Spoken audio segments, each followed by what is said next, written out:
Hello friends, okay ऐसा करना है, ठीक है। तो हेलो फ्रेंड्स, मैं हूं अजीज, आप देख रहे हैं मूवी स्टॉक चैनल, जिस पर आज मैं बात करने वाला हूं आपके दिमाग में चल रहे कई सारे क्वेश्चंस के बारे में, जो कि आपके दिमाग में ऑब्वियसली इस WGA वाले कांड की वजह से निकलकर आ रहे होंगे कि हॉलीवुड में ये किस तरीके की स्ट्राइक शुरू हुई है और इस स्ट्राइक से हॉलीवुड की फिल्मों के प्रोजेक्ट पर कितना ज्यादा असर पड़ेगा। बाकी नो डाउट के MCU फैंस से लेकर DC फैंस यहाँ पर यही बात सुनने के लिए आए होंगे कि उनके प्रोजेक्ट पर कितना इफेक्ट पड़ेगा और जो फिल्में बनने वाली है वो बनेगी भी या नहीं, क्योंकि जिस रिलीज डेट पर उन फिल्मों को अनाउंस किया गया है अब इस स्ट्राइक के चलते उस पर किस तरीके का असर होता भी है या नहीं। चलिए उन सारी की सारी डिटेल्स को ब्रेक डाउन करते हैं, वो भी रिपोर्ट के थ्रू, यही बताते हुए कि इस स्ट्राइक का मतलब हॉलीवुड से लेकर हम फैंस के कंटेंट की रोक पर कैसे चलेगा और ये असल मायने में शुरू किस डिमांड पर हुई है। लेकिन अब इतनी अच्छी इन्फॉर्मेशन दे रहा हूँ तो उसके लिए मैं छोटी मोटी रिक्वेस्ट तो कर ही सकता हूँ, जो कि है चैनल को सब्सक्राइब, वीडियो को लाइक और शेयर करने की।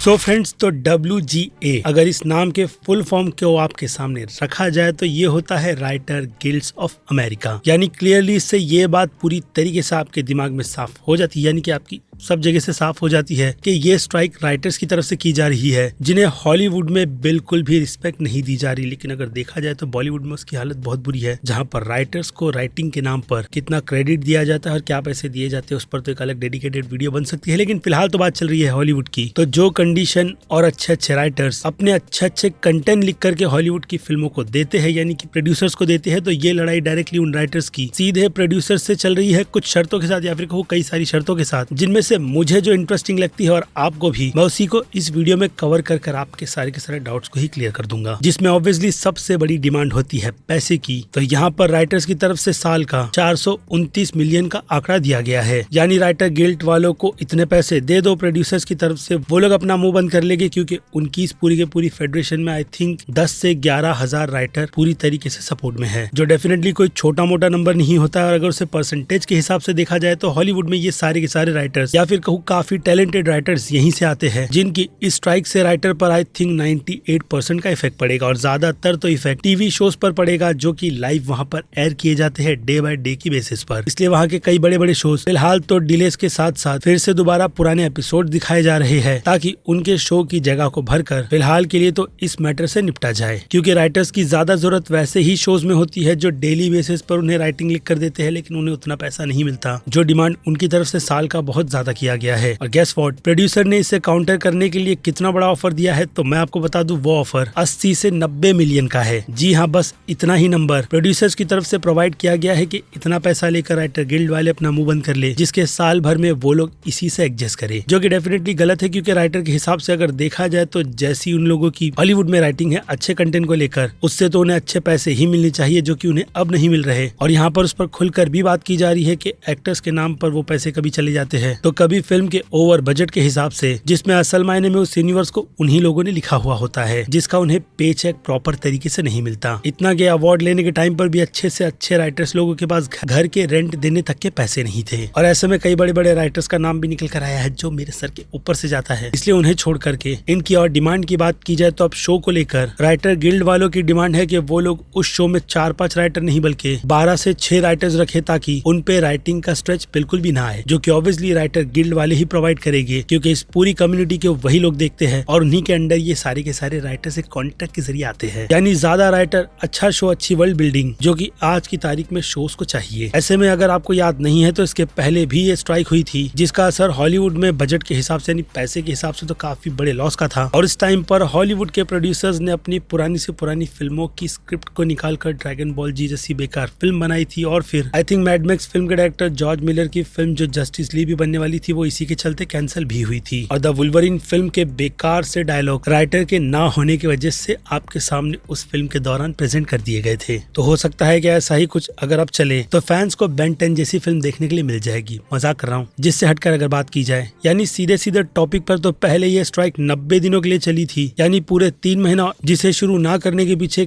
कई सारे फोर्सेस लगाए गए थे, यानी कि काफी ज्यादा कोशिश की गई थी, लेकिन अब फाइनली ये स्ट्राइक शुरू हो गई है, जिसके चलते मार्वल्स के तो कई सारे प्रोजेक्ट जो अभी ही राइटिंग स्टेज पर चढ़े हुए थे उनकी बैंड बज गई, खास करके थंडरबोल्ट और ब्लेड जैसी आने वाली काफी लटकी हुई फिल्म। इसके अलावा फैंटास्टिक फोर से रिलेटेड तो फिलहाल अपडेट नहीं है, लेकिन अगर देखा जाए तो अगर ये फिल्में अपनी ऑफिशियल रिलीज डेट पर रिलीज नहीं होगी तो फिल्मों की रिलीज के स्लेट्स में एमसीयू की तरफ से बहुत सारे चेंजेस किए जाएंगे, लिटरली बहुत सारे। और अगर यही चीज डीसी के यूनिवर्स में भी देखी जाए तो वहां पर भी कुछ वैसा ही होगा। लेकिन बात की जाए जेम्स गन की लिखी गई सुपरमैन फिल्म की, तो उसके ड्राफ्ट को आई थिंक नेक्स्ट वीक ही कंप्लीट कर लिया गया था, इसलिए वो फिल्म अभी के लिए तो प्रोडक्शन में गुड टू गो है। बाकी फिल्मों का नो आइडिया, लेकिन हाँ स्ट्राइक से काफी मेजर इम्पैक्ट पड़ेगा फिल्मों की रिलीज और कुछ जो फिल्में बनने वाली थी उनकी कैंसिलेशन से, जो कि अगर स्ट्राइक ऐसे ही आगे और कंटिन्यू रही और उनकी डिमांड पूरी नहीं हुई तो बहुत कुछ हॉलीवुड में कर सकती है। क्योंकि उनकी टर्म्स और कंडीशन में एक और चीज जो एआई से रिलेटेड थी, जो डेफिनेटली आपको नहीं पता होगी, तो वो आपको बता दूं तो यहाँ पर एआई को लेकर स्ट्रिक्टली बैन लगाने का नोटिस भी दिया गया है सारे के सारे प्रोड्यूसर्स को, अगेन राइटर गिल्ड वालों की तरफ से, कि वो उनके राइटर्स की लिखी गई स्टोरी को अगर इम्प्रूव करवाना चाहते हैं तो उसका एक्स्ट्रा पैसे देने होते हैं, तो उसके लिए राइटर को वो लोग बिल्कुल भी पैसे ना पे करते हुए प्रोड्यूसर सीधे एआई से वो काम करवा लेंगे, जो कि मेरी नजर में तो इम्प्रूव करना इम्पॉसिबल है। क्योंकि एआई अपने हिसाब से जो सारी की सारी सिचुएशन उस स्क्रिप्ट में चेंज करेगा वो कहीं ना कहीं से ली गई ही होगी, इसलिए इंसान और एआई का जो दिमाग चलता है वो काफी ज्यादा डिफरेंट होता है, और खास करके फीलिंग जो एआई में नहीं आ सकती वो राइटर्स के दौरान उसकी राइटिंग में आती है। लेकिन इस कंडीशन पर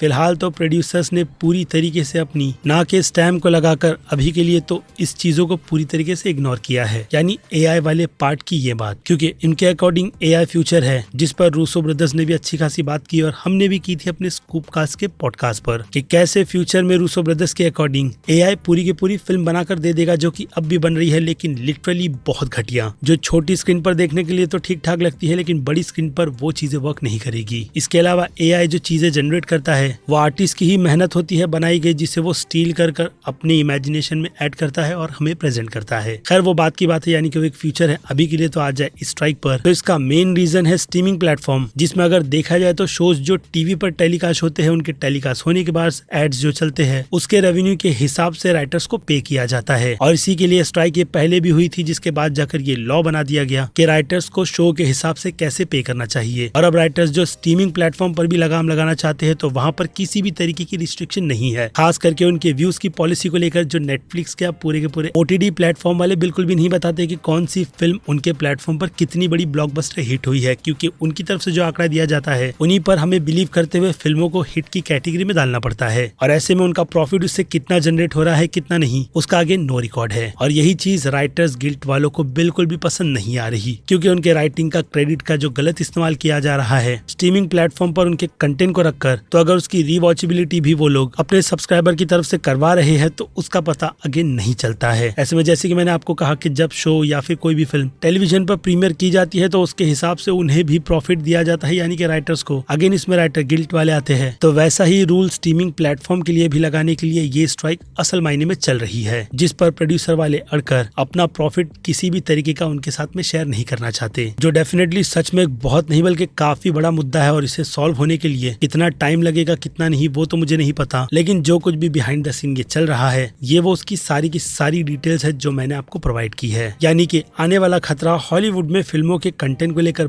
बहुत ज्यादा बुरा होने वाला है, और अगर उस पर लगाम लगती है तो हो सकता है कि कंटेंट की रीच थोड़ी कम हो जाए, यानी कि उसे प्रोड्यूस करने की रीच जो आज की तारीख में अनलिमिटेड चल रही है, क्योंकि कोई भी ओटीटी प्लेटफॉर्म ये नहीं चाहता कि सब्सक्राइबर उनके प्लेटफॉर्म को छोड़कर दूसरे ओटीटी पर अपना टाइम दे। इसलिए इस रेस में जो कंटेंट की बाढ़ आई हुई है वो किस मोड़ पर जाएगी वो तो आने वाला वक्त ही बताएगा, क्योंकि मेरा जो काम था मैंने वो कर दिया है इस वीडियो से। बाकी अब बनती है आपकी राय, जिसमें अगर कोई और भी अपडेट निकल कर आती है, खास करके एमसीयू के स्लेट्स के डिले की और हाँ डीसी के भी, तो उस पर बंदा हाजिर है, आपको एक वीडियो बनाकर दे दूंगा। बाकी अब आपकी राय कमेंट सेक्शन में बनती है, क्योंकि मेरी तरफ से वक्त हो चला है इस वीडियो को यहीं पर दी एंड करने का। बाकी मैं हूँ Aziz, movie stock channel like share और सब्सक्राइब भूलना मत। मिलूंगा जल्दी दूसरी किसी वीडियो में, till then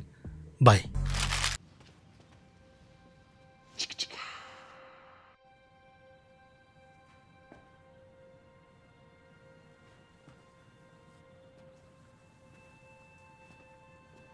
You're still here. It's over. Go home.